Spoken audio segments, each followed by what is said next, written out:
परमपिता परमेश्वर, हम आपका हृदय से धन्यवाद करते हैं क्योंकि आप महान समर्थी परमेश्वर हैं और आप जो कार्य करते हैं वो आप ही कर सकते हैं और हम नहीं कर सकते, कोई मनुष्य नहीं कर सकता। आपने मनुष्य को जो अधिकार दिया है उससे आगे मनुष्य कुछ नहीं कर सकता। हम अपने परमेश्वर के आगे विनती कर सकते हैं, उससे निवेदन कर सकते हैं और उसका इंतज़ार कर सकते हैं। जब तक वो उत्तर ना दे तो हमें उत्तर भी प्राप्त नहीं हो सकता। हम आपका धन्यवाद करते हैं आपके पवित्र वचनों के लिए, जिनके द्वारा पवित्र आत्मा में आपके विषय में, आपके स्वभाव के विषय में वो सत्य बताता और समझाता है, जिसके कारण हम अपने परमेश्वर पिता के स्वभाव को समझते हैं और उसके कार्यों के बारे में जानकारी प्राप्त करते हैं। और हमको ये मालूम चलता है कि परमेश्वर कब और कैसे किसके जीवन में कार्य करता है। हम आपका धन्यवाद करते हैं। चाहते प्रभु हम आपके वचन में और आगे जाएं और आगे उन्नति में पाएं, आत्मिक उन्नति हो और हमारा जीवन आपकी महिमा का कारण बने। हम आपके इकलौते पुत्र प्रभु यीशु मसीह के स्वरूप में परिवर्तित हो ताकि आपकी महिमा हो और सारी महिमा आपको मिले। धन्यवाद के साथ इस प्रार्थना को आपके इकलौते पुत्र प्रभु यीशु मसीह के नाम से मांगते हैं, आमीन। Praise the Lord. हम परमेश्वर का धन्यवाद करते हैं क्योंकि परमेश्वर महान है। और लाइट ऑफ लाइफ एपिसोड 12 में हम लोग आज उसी विषय पे आगे बढ़ेंगे। Where else in the Bible do we find regeneration describe, यानी परमेश्वर के वचन में, बाइबल में हम और कहाँ पुनर्जनन का वर्णन पाते हैं। ये विषय है, आज का हेडिंग है और हम इसी के अंतर्गत परमेश्वर के वचन में आगे बढ़ेंगे क्योंकि रीजनरेशन वर्ड केवल ग्रीक की जो ओरिजिनल लैंग्वेज है नए नियम की, उसमें 2 ही जगह आपको ये शब्द मिलेगा। लेकिन ऐसा नहीं है कि परमेश्वर और जगह इस विषय में बात नहीं कर रहा है, वहां दूसरे शब्दों में यही बात की जा रही है। Now you may be saying, is this all there is? One verse from Titus and a parallel verse that uses the same word with a different meaning. No, there is much more. यानी जिस प्रकार से हम देखते हैं कि अब आप कह रहे होंगे क्या ये सब कुछ है?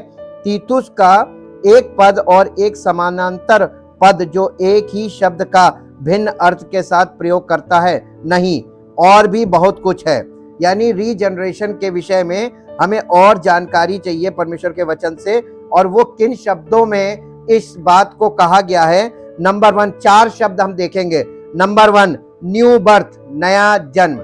जब यीशु मसीह ने जब कहा तुझे नए सिरे से जन्म लेना अनिवार्य है, बिना इसके तू स्वर्ग के राज्य को देख नहीं सकता, तो यीशु मसीह रीजनरेशन की ही बात कर रहा था। यूहन्ना रचित सुसमाचार उसका 3 अध्याय उसका 6 पद पढ़ें।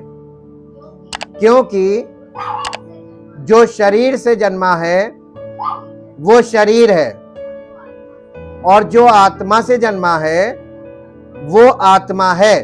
तो शरीर से जो जन्मा है, प्रत्येक मनुष्य इस धरती पर सबसे पहले जो उसका जन्म होता है वो शरीर में जन्म लेता है, शारीरिक जन्म होता है। जो शरीर से जन्मा है वो शरीर है, और जो आत्मा से जन्मा है वो आत्मा है।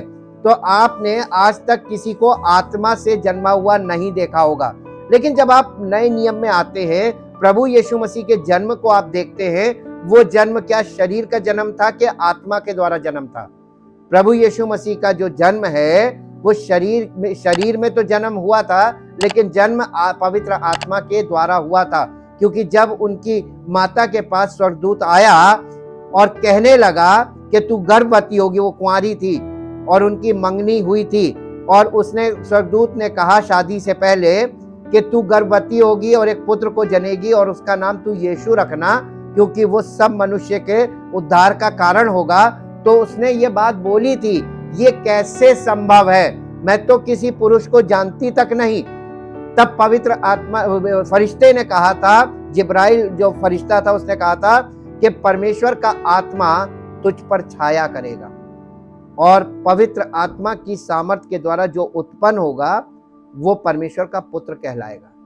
तो यीशु मसीह का जन्म आत्मा के द्वारा हुआ था, और जब तक हमारा भी जन्म आत्मा के द्वारा नहीं होता है, हम प्रभु यीशु मसीह के साथ जुड़ाव नहीं हमारा हो सकता, क्योंकि आत्मा का आत्मा के साथ संबंध होता है और शरीर का शरीर के साथ संबंध होता है। और आप देखिए, शारीरिक मनुष्य शारीरिक जीवन में, परिवार में एक दूसरे के लिए जान दे रहे हैं, एक दूसरे के लिए लड़ रहे हैं, एक दूसरे से लड़ रहे हैं। ये शरीर से शरीर की लड़ाई चल रही है, क्योंकि शारीरिक मनुष्य शरीर जो है वो बहुत झगड़ा करता है, बात बात पे झगड़ा करता है। शरीर जो है वो अपनी अभिलाषा में और अपनी इच्छा को पूरा करने के लिए झगड़ा करता है। लेकिन जब आप आत्मिक हो जाते हैं, आपका आत्मिक जन्म हो जाता है, आप आत्मा में आ जाते हैं, तब आपका झगड़ा होना बंद हो जाएगा, क्योंकि आपको ये सेंस आ जाती है कि हम क्यों लड़े। लड़ाई हर किसी बात का हल नहीं है। इसीलिए इसको नए जन्म के रूप में बताया गया, नया जन्म। हाँ, और ये जो कोई भी परमेश्वर के राज्य को तब तक नहीं देख सकता जब तक कि वो नया जन्म ना ले। आपको अवश्य ही नया जन्म लेना चाहिए, जैसा कि यूहन्ना 3 अध्याय उसके 3 पद में और 6 पद में ये लिखा हुआ। अभी हमने 3 अध्याय का 6 पद पढ़ा है, अब 3 अध्याय का 3 पद भी पढ़ दीजिए। यीशु ने उसको उत्तर दिया, निकोदेमुस को उत्तर दिया, मैं तुझसे सच सच कहता हूं, यदि कोई नए सिरे से ना जन्मे तो परमेश्वर का राज्य देख नहीं सकता। और शारीरिक मनुष्य जो कलीसिया में भी आते हैं, जिन्होंने सुसमाचार सुना और ये कहते हैं कि हम यीशु मसीह पर विश्वास करते हैं, वास्तव में मुझसे पूछिए तो वो विश्वास कहते हैं कि विश्वास करते हैं, लेकिन कैसे करते हैं, किस पर करते हैं, जिसे उन्होंने देखा नहीं, कैसे विश्वास कर सकते हैं? वो मुझ पर विश्वास कर सकते हैं, मेरे बताए गए वचनों पर विश्वास कर सकते हैं, लेकिन प्रभु यीशु मसीह को जब तक वो देखेंगे नहीं, वो देखे बिना देखे वाला जो विश्वास है, वो उसी को तो अंधविश्वास बोलते हैं। वो एक ऐसा विश्वास है जो वो मन में मान लेते हैं कि प्रभु यीशु मसीह उद्धार करता है, लेकिन अभी उन्होंने प्रभु यीशु मसीह को देखा नहीं है। स्वर्ग का राज्य देख नहीं सकता, स्वर्ग का राज्य एक्चुअली यीशु मसीह है। और यीशु मसीह को जब तक आप देखेंगे नहीं ना, तब तक आप उसके साथ संबंध स्थापित नहीं कर सकते। आप वर्चुअल रिलेशन नहीं बना सकते कि आप कहीं बैठे, कोई कहीं पे है, आपस में विवाह का संबंध हो गया। तो कैसे हो गया? आपने किसी को देखा नहीं, बिन देखे कैसे विवाह कर लिया? क्या बिना देखे कोई रिश्ता कायम हो सकता है या निभाया जा सकता? ना। इसलिए देखना बहुत जरूरी है। और जन्म के बाद बच्चा सबसे पहले उसकी आंख खुलती है, और वो संसार में जब आता है, पैदा होता है, तो सबसे पहले रोशनी देखता है। बच्चा सबसे पहले लाइट देखता है जब वो पैदा होता है, और लाइट देखता है, वो पहचानता किसी को नहीं है, लेकिन उसको दिखाई सब देता है। वो देखता है लेकिन पहचानता नहीं है। धीरे धीरे रजिस्ट्रेशन ऑफ माइंड से उसको ये समझ में आता है कि हमारा माँ कौन है, पापा कौन है, ये लोग कौन कौन हैं। और अब इसी के आगे एक चीज पढ़ेंगे आपको, ताकि आपको पता चले कि नए जन्म का अर्थ क्या है। Regeneration is the work of the Holi spirit. ये नए सिरे से जो जन्म होता है, regeneration, this is the work of the Holi spirit. ये पवित्र आत्मा के द्वारा हमारे जीवन में किया जाने वाला कार्य है। इसमें हमारा कोई रोल नहीं है, कोई रोल नहीं है। और चूंकि हमारा इसमें मनुष्य का कोई रोल नहीं है, इसीलिए लोग इस सत्य को ना समझ पाते हैं, ना इसको समझा पाते हैं, ना इस विषय में बात करते हैं। The wind blows wherever it pleases. You hear its sound, but you cannot tell where it comes from or where it is going. So it is with the everyone born of the Spirit. यूहन्ना रचित सुसमाचार 3 अध्याय का 8 पद पढ़िए। यीशु मसीह यहाँ पर कुछ बता रहे हैं। जो आत्मिक जन्म प्राप्त लोग हैं, जिनका नए आत्मिक जन्म हो जाता है, वो कैसे होते हैं? आत्मिक लोग कैसे होते हैं?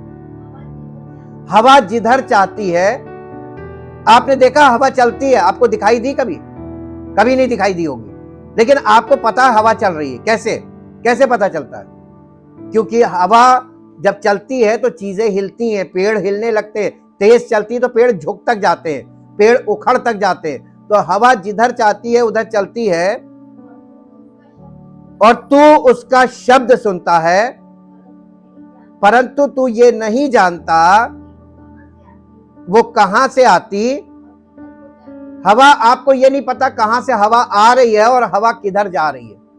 ये हवा के साथ जैसा है, ऐसे ही नए आत्मा में जो जन्म होता है वो व्यक्ति भी ऐसा, आपको ये नहीं पता कि ये कहां से ये पैदा हुआ और कैसे ये जीवन जी रहा है और ये कैसे चल रहा है, ये कैसे संभव हो रहा है। जी, जो कोई आत्मा से जन्मा है वो ऐसा ही है। यीशु मसीह को कोई नहीं जानता था कि वो क्या बोल रहा है, कहां जा रहा है, क्या कर रहा है। जो कुछ वो कर रहा होता था लोग देख तो रहे थे, लेकिन समझ में कुछ नहीं आ रहा था। यहां तक कि उसके साथ जो 12 चेले थे उनकी भी समझ में कुछ नहीं आ रहा था, बस उसके साथ लगे हुए थे। ऐसे ही आपको, अगर आपने यीशु मसीह पर और सुसमाचार पर विश्वास किया है तो आप मसीह की देह में विश्वास से बने रहिए, क्योंकि आप नहीं देख पाएंगे, लेकिन जिस दिन उसका अनुग्रह हो गया और आपको नए सिरे से जन्म मिल गया, उस दिन आपकी आंखें खुल जाएंगी। तब आपको पता चलेगा कि परमेश्वर ने आपको कहां रखा था और क्यों रखा था। और इसीलिए मनुष्य की एक प्रवृत्ति है, स्वभाव, शारीरिक स्वभाव। मनुष्य हर चीज तुरंत प्राप्त करना मांगता है। अभी नहीं मिलेगी, अभी कैसे मिलेगी, इसमें कितना खर्चा आएगा, क्या करना पड़ेगा, ये करने लगता मनुष्य। आपके प्रयास से आप इस दुनिया में सब कुछ प्राप्त नहीं कर पाएंगे। मेरी बात लिख लीजिए, जब तक उसका अनुग्रह नहीं होगा, आपको आपकी जो आप जिस चीज की इच्छा कर रहे हैं उसकी कोशिश करते रह जाएंगे, लेकिन आपको मिलेगा नहीं। और इस कोशिश में आप बहुत से लोगों से झगड़ा कर लेंगे, बहुत से लोगों से आपका मतभेद हो जाएगा, बहुत समस्याएं हो जाएंगी, घर टूट जाते हैं इसी चक्कर में। कोई एक चीज आप प्राप्त करना मांग रहे हैं और कोई रोक रहा है तो आप उससे लड़ने लगते हैं। The Holi spirit regenerates us through the word of God. पवित्र आत्मा हमें परमेश्वर के वचन के द्वारा पुनर्जन्म देता है, यानी हमको नए सिरे से जन्म देता है। नए सिरे से जन्म कैसे होगा? घर में बैठने से या कलीसिया में आने से? जब आप कलीसिया में आएंगे, ये काम केवल कलीसिया में हो सकता है। और यहां पर जब आप आते हैं तो पवित्र आत्मा के द्वारा परमेश्वर का वचन आपके हृदय में जाता है और वो वचन आपके अंदर आपको नए सिरे से जन्म देता है, आपकी आत्मा को जीवित करता है। For you have been born again, not of perishable seed, but of imperishable, through the living and enduring word of God। पहला पत्रस उसका पहला अध्याय उसका 23 पद पढ़िए। क्योंकि तुमने नाशमान नहीं पर अविनाशी बीज से परमेश्वर के नहीं पर अविनाशी बीज से, अर्थात परमेश्वर के जीवते और सदा ठहरने वाले वचन के द्वारा। कैसे नया जन्म होता है? वचन के द्वारा, वचन के द्वारा होता है। और वो भी कौन सा वचन? फिर ध्यान दिला रहे हैं आपको, आप लोग हिंदी में पढ़ रहे हैं और हम ग्रीक से इस चीज की मीनिंग जानते हैं। सदा ठहरने वाले जीवित वचन से। रिटन वर्ड की बात नहीं की जा रही कि आप घर में बाइबल पढ़ेंगे और आपका नए सिरे से जन्म हो जाएगा, इम्पॉसिबल। ये आपने बाइबल को गलत अंडरस्टैंड कर लिया। बाइबल हर चीज क्लियर बता रही है। अब आप हिंदी में पढ़ रहे हैं, इससे आपको प्रॉब्लम हो रही है, आप उसका असली अर्थ नहीं समझेंगे। सदा ठहरने वाले जीवित वचन, लिविंग वर्ड, इंग्लिश में लिखा living word. Living word is Jesus Christ. यीशु मसीह के द्वारा ही आपको नए सिरे से जन्म प्राप्त होता है और ये परमेश्वर के ओर से किया गया कार्य, इसमें आपका कोई रोल नहीं है।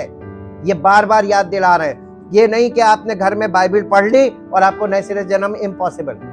ये धोखा है और ऐसे आपका हृदय आपको धोखा दे सकता है। Peter uses the analogy of how human life begins, यानी पतरस इस बात को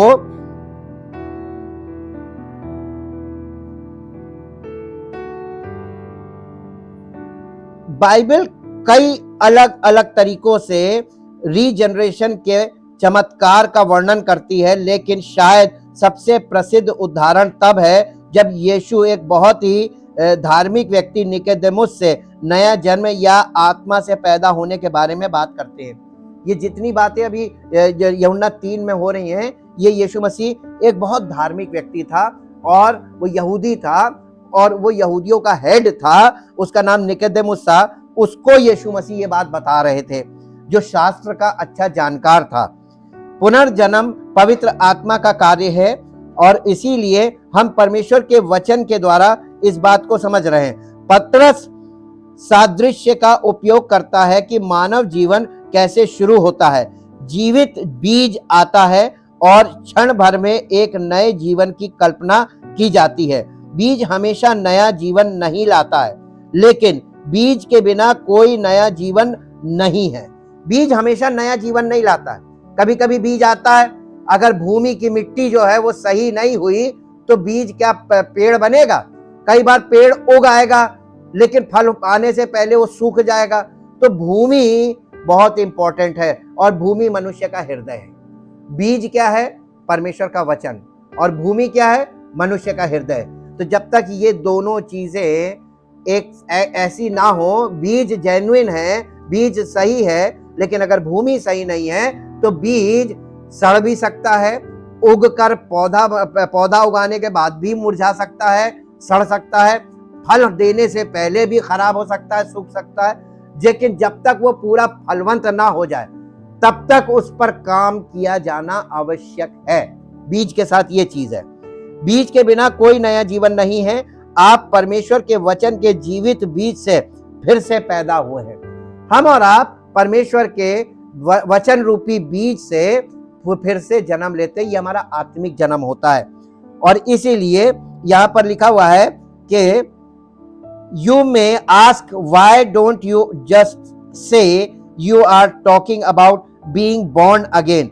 In our culture, the words born again have been so abused that for many people they have lost their meaning.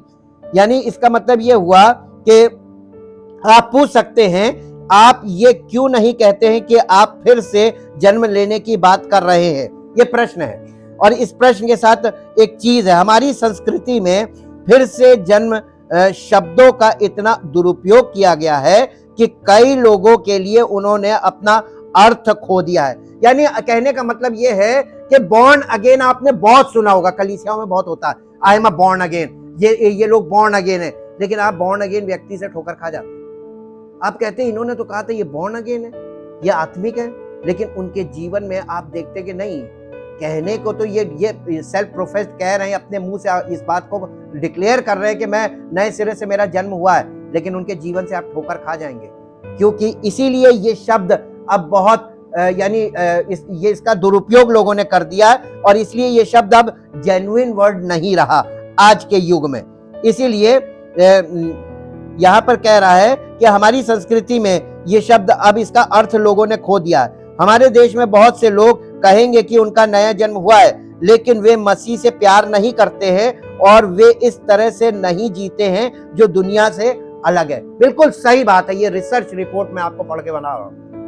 नए सिरे से जन्म की रिसर्च रिपोर्ट इतनी गड़बड़ है कि लोग अब विश्वास नहीं करते हैं कि नए सिरे से जन्म होता भी है या नहीं, और इसीलिए लोग ठोकर खाने लगे ऐसे लोगों से। और इसीलिए अब हम इसके दूसरे शब्द पे जाएंगे। दूसरा शब्द है न्यू क्रिएशन, नई सृष्टि। इसका मतलब भी रीजनरेशन है। दूसरा कुरिन्थियों 5 अध्याय 17 पद पढ़ दीजिए। दूसरा कुरिन्थियों, इसलिए अब देखिए यहां पे क्या कह रहा है, इसलिए जो कोई मसीह में नहीं लिखा, यदि कोई मसीह में, यदि का मतलब ये दुर्लभ है कि कोई मसीह में हो, ये पॉसिबल है नहीं। अगर कोई है, यदि का मतलब अगर कोई है तो उसकी पहचान है, वो क्या है? यदि कोई मसीह में है तो वो नई सृष्टि है, पुरानी बातें बीत गई, देखो सब बातें नई हो गई। यानी ऐसी जिंदगी को देखो जो जिंदगी बिल्कुल नई हो गई, अंदर से, भीतर से, भीतरी मनुष्यत्व बदल गया, चरित्र बदल गया, स्वभाव बदल गया, व्यवहार बदल गया और पूरा परिवार बदल गया और उनका जीवन शैली बदल गई, बोलने का ढंग बदल गया। वो पहले शारीरिक बातें करते थे, अब वो परमेश्वर की बातें करते हैं, अब वो आत्मिक बातें करते हैं। बिल्कुल सब कुछ बदल जाता है यदि कोई मसीह में, इसीलिए यदि बोला गया है। और यदि नहीं, अगर आपने इस चीज को गौर नहीं किया तो आप धोखा खा सकते हैं, और ये धोखा खाने वाली चीज। तीसरा पॉइंट है न्यू लाइफ, नया जीवन। इफिसियों की पत्री 2 अध्याय उसका 5 पद। जब हम अपराधों के कारण मरे हुए थे तो हमें मसीह के साथ जिलाया। ये नए सिरे से जन्म होने का मतलब मसीह के साथ जिलाया जाना। ये हमारा रेजरेक्शन विथ क्राइस्ट है जी। अनुग्रह ही से तुम्हारा उद्धार हुआ। किस चीज से हुआ है? प्रार्थना से हुआ है, बपतिस्मे से हुआ है, चर्च जाने से हुआ है, बाइबल पढ़ने से हुआ है, या अनुग्रह से हुआ? अब अनुग्रह का मतलब तो परमेश्वर, उसने मूसा से कहा था मैं जिस पर चाहूंगा दया करूंगा, यानी उसी को मैं नए सिरे से जन्म दूंगा। मुझे कोई ये ना कहे कि इसको दे दो उसको दे दो।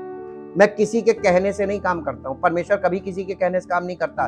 परमेश्वर का कोई मंत्री नहीं है, कोई सलाहकार नहीं है, कोई नेतागिरी वहां पर नहीं है। अक्सर लोग मसीही जीवन में बहुत बड़ा धोखा खाते हैं। वो ये सोचते हैं कि परमेश्वर के सेवक के द्वारा उनको उद्धार मिल जाएगा, वो उनको उद्धार दिला देगा। ये गलत है। उद्धार ना तो खुद प्राप्त किया जा सकता है और ना किसी को दिया जा सकता, ना किसी को दिलाया जा सकता। ये 3 बातें हमेशा याद रखिएगा और बाइबल पढ़ लीजिएगा। आपको बाइबल से ये तीनों बातें क्लियर हो जाएंगी। ये उद्धार परमेश्वर की ओर से दिया गया गिफ्ट है और ये परमेश्वर जिन लोगों को देना चाहता है उन्हें दे देता है। आगे के पार्ट्स में हम सीखेंगे कि वो कौन लोग हैं जिनको परमेश्वर नया जन्म दे देता है, नए सिरे से जन्म दे देता है, जिनको स्पिरिचुअल बर्थ दे देता है। ये स्पिरिचुअल बर्थ का मतलब जोई लाइफ मिल जाना। जोई लाइफ वो परमेश्वर किसको देता है? अरे उसके पास वहां पे लाइन लगी हुई है और वो पूरी दुनिया में इस काम को कर रहा है। एक शहर में या एक नगर में नहीं कर रहा है, एक छोटे से स्थान में नहीं कर रहा है। ये ग्लोबल वर्क चल रहा है और इस ग्लोबल वर्क में परमेश्वर एक्टिवली काम करता है। शुरुआत वही देता है। हम तो इस जीवन में पवित्र आत्मा जो हमारा सहायक हमें दिया जाता है उसकी अगुवाई में केवल चलते हैं, फॉलोइंग है। हमें इसमें करना कुछ नहीं है। जबकि आपको सच्ची मसीहत अगर देखनी है तो आप अपने जीवन में उसे देख सकते हैं। आपको ट्रेडिशन में कभी नहीं दिखाई देगी, क्योंकि ये जीवन जो पौलुस का जीवन था ये आपको आज कहीं नहीं दिख रहा है। उसका कारण है आपके जीवन में परमेश्वर आपको दिखा देगा, लेकिन आप दूसरे के जीवन में से देख के समझ नहीं पाएंगे, क्योंकि ये भीतरी मनुष्यत्व में। पहली बात। दूसरी बात कि यहां पर उसने ये कह रहा है कि जब हम अपने पापों के कारण मरे हुए थे तो उसने यानी परमेश्वर ने हमें मसीह के साथ जिलाया।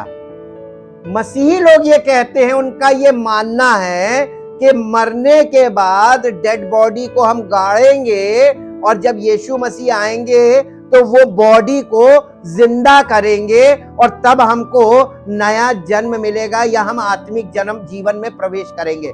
अब आप परमेश्वर के वचन को देखिए जो पवित्र आत्मा के द्वारा आप तक पहुंच रहा है, और आप पहले के अपने विचार को देखिए कौन सा सही है।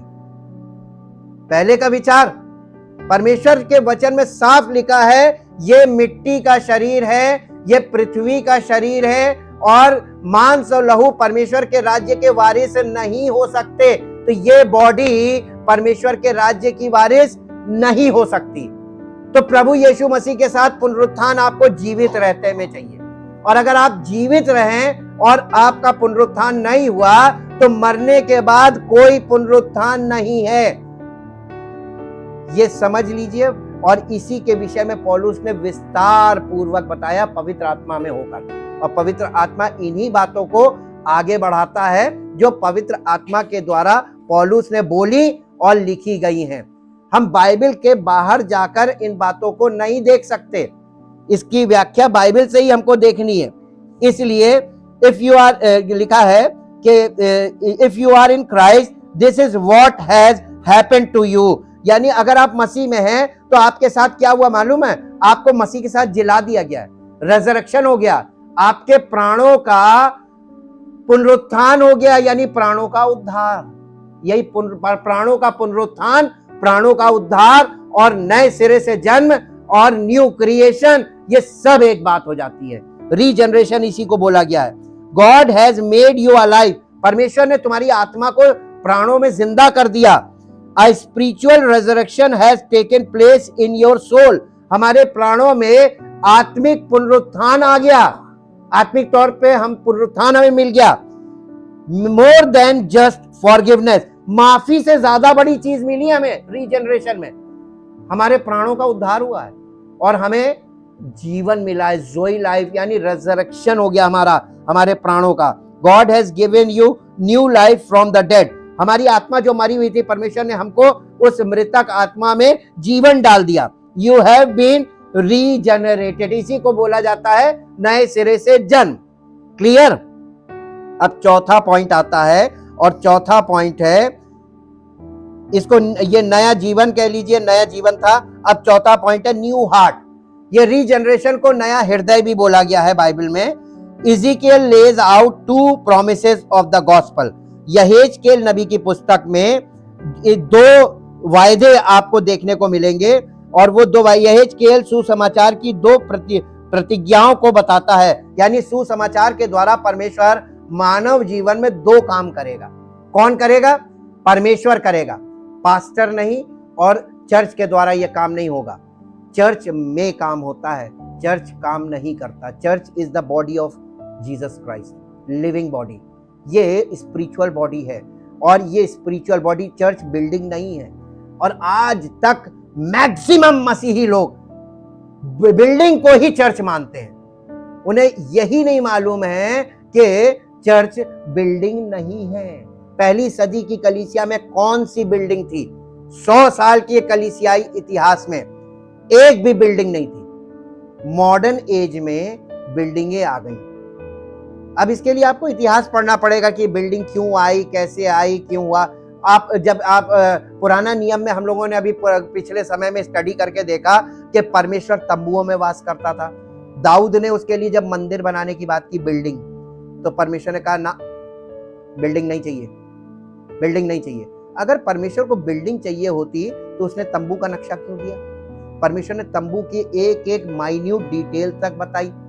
परमेश्वर का वचन के यानी निर्गमन की पुस्तक के 25 अध्याय से लेके और 40 अध्याय तक और पूरी लेव्य व्यवस्था की पुस्तक, ये सारा का सारा मंदिर का वर्णन है, कैसे बनाना तंबू का। लेकिन जब दाऊद ने लेटे लेटे मन में ये विचार किया कि मैं परमेश्वर के लिए एक भवन बनाऊंगा, तो परमेश्वर ने उस नबी को वापस भेजा और कहने लगा जाके उससे कह दो कि ये नहीं करना। और परमेश्वर ने उसके इस ख्याल को खत्म नहीं किया, लेकिन उसने कहा दाऊद नहीं बनाएगा। परमेश्वर कोई भी काम किसी से भी करवाते, ये परमेश्वर का नेचर नहीं है। परमेश्वर को जिससे जो काम करवाना उसी से करवाता है, पर्टिकुलर पर्सन से, और उसके पीछे उसकी योजना होती है कि वो ऐसे होगा ताकि ये परमेश्वर की योजना से जुड़ी हुई बात हो। और परमेश्वर ने दाऊद से कहा कि तेरा बेटा सुलेमान उस भवन को बनाएगा। और परमेश्वर ने जब सुलेमान ने वो भवन बनाया, जिसका नक्शा दाऊद ने दिया था, जिसका इंतजाम भी दाऊद ने किया था सामग्री का, लेकिन बनवाया था सुलेमान ने। और सुलेमान जो है उस जमाने में दाऊद के जीवन में सुलेमान रिप्रेजेंट्स जीसस क्राइस्ट। आप नए नियम आएंगे तो लिखा है यहाँ वो है जो सुलेमान से भी बड़ा है। कौन? यीशु मसीह। तो यीशु मसीह सुलेमान से बड़ा है। और परमेश्वर ने सुलेमान को बुद्धिमान इसलिए बनाया था क्योंकि यीशु मसीह के पास बुद्धि और समझ के समस्त भंडार छिपे हैं, तो ये महाबुद्धिमान है। और उसके बाद सुलेमान ने जो भवन बनाया था, वो भवन केवल इस बात के लिए बनाया था कि उसमें परमेश्वर की उपस्थिति नहीं आई थी। आपको हम आने वाले समय में रेफरेंस दिखाएंगे। जब सुलेमान ने वो मंदिर तैयार हो गया था, तो सुलेमान ने वहां पर उसके डेडिकेशन के लिए बहुत बड़ा प्रोग्राम किया और बहुत ढेर सारे जानवरों को कुर्बान किया था, हजारों की संख्या में। और तब उसने वहां पर हाथ उठाकर परमेश्वर से विनती की कि हे प्रभु, तू स्वर्गों में नहीं समाता, इन हाथ के बनाए हुए मंदिरों में नहीं रह सकता। ये स्वर्ग तेरा सिंहासन और पृथ्वी तेरे पांव की चौकी है। और मेरी सिर्फ तुझसे ये विनती है कि इस भवन की ओर तेरी निगाहें लगी रहे। जब यहाँ पे प्रार्थना की जाए तो वो प्रार्थना तू सुन ले। तो वो केवल प्रेयर सेंटर के रूप में माना था, लेकिन परमेश्वर ने उसमें निवास नहीं किया था, निवास तंबू में ही किया। जब इतना इतिहास हमको क्लियर किया पवित्र आत्मा ने, तब हमको पता चल गया कि परमेश्वर बिल्डिंगों में नहीं रहता, वो इस देह रूपी भवन में रहता है। और इसीलिए नए नियम में लिखा, क्या तुम नहीं जानते कि तुम्हारी देह पवित्र आत्मा का मंदिर है और जो परमेश्वर का आत्मा जो तुम में वास करता है, और ये तुम्हारी ओर से नहीं, परमेश्वर की ओर से दिया हुआ दान है, गिफ्ट। पवित्र आत्मा परमेश्वर गिफ्ट में देता है, और ये गिफ्ट मिलना यानी नए सिरे से जन्म होना और ये गिफ्ट मिलना दोनों एक ही बातें हैं। और इसीलिए यहाँ पर वो कह रहा है, सुसमाचार के लिए दो वायदे दिखा रहा है पुराने नियम में। When God makes us clean, that's forgiveness, justification. यानी परमेश्वर हमको, जब परमेश्वर हमें शुद्ध करता है तो वो क्षमा करता है और धर्मी ठहराता है, और धर्मी ठहराता है। और दूसरा पॉइंट है कि जब आपको क्षमा मिलती है और आपको धर्मी ठहराता है, ये जस्टिफिकेशन है। लेकिन दूसरा पॉइंट ये है, when God gives us a new heart, that's the new birth और regeneration. Not only will I wash you, I will change you. और जब परमेश्वर हमें एक नया हृदय देता है तो वो नया जन्म या पुनर्जन्म होता है। ना केवल मैं तुम्हें धोऊंगा, मैं तुम्हें बदल दूंगा, उसमें यह कहता है। यहेजकेल की पुस्तक निकालिए और उसका 36 अध्याय और उसका 36 अध्याय का 26 और 27 पद पढ़ दीजिए। 25 और 26 जी। मैं तुम पर शुद्ध जल छिड़कूंगा, ये परमेश्वर का वचन है, शुद्ध जल। और तुम, ये हमको माफी मिलती है और शुद्धिकरण होता है परमेश्वर के वचन के द्वारा। यहां पे शुद्ध जल परमेश्वर का वचन है जी। मैं तुमको तुम्हारी सारी अशुद्धता और मूर्तों से शुद्ध करूंगा। कौन करेगा? पास्टर के परमेश्वर। परमेश्वर ये काम खुद करता है। जो काम वो खुद करता है वो किसी के किए हुए पे विश्वास नहीं करता जी। मैं तुमको, अब इसके बाद जब मैं तुम्हें शुद्ध कर लूंगा तब मैं तुमको नया मन दूंगा, ये नए सिरे से जन्म है जी। और तुम्हारे भीतर नई आत्मा को उत्पन्न करूंगा, पैदा कर रहा है जी। और तुम्हारी देह में से पत्थर का हृदय निकालकर तुमको मांस का हृदय दूंगा। और फिर क्या होगा? मैं अपना आत्मा तुम्हारे भीतर देकर ऐसा करूंगा कि तुम मेरी विधियों पर चलोगे और मेरे नियमों को मानोगे और उनके अनुसार चलोगे। ये काम जब तक कोई व्यक्ति परमेश्वर के वचन पर, उसकी योजना पर, उसकी इच्छा को पूरा नहीं कर सकता, जब तक कि वो नए सिरे से जन्म ना ले। हम परमेश्वर का बहुत धन्यवाद करते हैं, बहुत धन्यवाद करते हैं कि ये काम परमेश्वर की ओर से होता है। और इसलिए हमें किसी मनुष्य के पर आश्रित होने की आवश्यकता नहीं है। हमें परमेश्वर पर आश्रित होना चाहिए, उस पर निर्भर करें। वही है हमको नया जीवन देने वाला, नए सिरे से जन्म देने वाला। और उस जीवन में हमें ग्रो करने के लिए पवित्र आत्मा, और उस जीवन में ग्रो करने के लिए, आत्मिक जीवन के लिए आत्मिक भोजन, आत्मिक जल और आत्मिक ज्योति, सब कुछ वही हमें प्रोवाइड कर सकता है। ये किसी मनुष्य के पर हमें निर्भर नहीं किया गया है। और ये सब चीजें कलीसिया के द्वारा परमेश्वर करता है। कलीसिया जो मसीह की आत्मिक देह है, उसी में परमेश्वर काम करता है। और ये काम परमेश्वर का अद्भुत कार्य है, जो सबसे बड़ा चमत्कार मनुष्य के जीवन में वो करता है। हम परमेश्वर का धन्यवाद करते हैं हर उस वचन को जो हमें स्पष्ट होता जा रहा है, ताकि हम परमेश्वर की योजना को और उद्धार के कार्य को समझ सके कि किस प्रकार ये कार्य हमारे जीवन में परमेश्वर करना शुरू करता है और किस प्रकार इस कार्य को पूर्ण करता है, ताकि हम सबका जीवन परमेश्वर की महिमा का कारण बने और सारी महिमा उसको मिले, क्योंकि वही अद्भुत युक्ति करने वाला और अद्भुत आश्चर्य कर्म करने वाला परमेश्वर है। धन्यवाद करते पिता परमेश्वर, आज आपका हृदय से धन्यवाद करते हैं। और जितना भी धन्यवाद करें वो कम है, क्योंकि जो आप करते हैं और जो आप कर रहे हैं और जो आपने किया है वो प्रभु अद्भुत है। उसको देखकर हम सिर्फ ये कह सकते हैं कि आप महान हैं, और इसके अलावा हमारे पास शब्द नहीं है आपकी महानता को वर्णन करने के लिए, आपका पूरा गुणानुवाद करने के लिए। हे पिता परमेश्वर, जो लोग नया जन्म प्राप्त किए हैं उनका आत्मिक पालन पोषण हो रहा है, जो लोग प्राप्त कर चुके हैं उनका आत्मिक पालन पोषण भी आपने किया है, और जो लोग आने वाले समय में नया जन्म प्राप्त करेंगे उनके आत्मिक पालन पोषण का प्रबंध आपने ऑलरेडी कर रखा है। हम आपका धन्यवाद करते चाहते प्रभु, लोग कलीसिया में वफादारी के साथ और एकदम निरंतर रेगुलरली हाजिर होते रहें, ताकि परमेश्वर की उपस्थिति में परमेश्वर के कार्य हर एक मनुष्य के हृदय में किए जाएं, ताकि सबको यह अवसर मिले नए जन्म का और नए जीवन का अनुभव प्राप्त हो, ताकि परमेश्वर की महिमा सबके जीवनों से प्रकट हो। सारी महिमा आपको मिले। इस प्रार्थना को आपके इकलौते पुत्र प्रभु यीशु मसीह के नाम से मांगते हैं, आमीन। Praise the Lord. परमेश्वर आपको आशीष। सब्सक्राइब करना ना भूलिएगा, और निश्चय आप सब्सक्राइब करिए ज्यादा से ज्यादा, ताकि परमेश्वर की महिमा दूर तक फैले। Praise the Lord.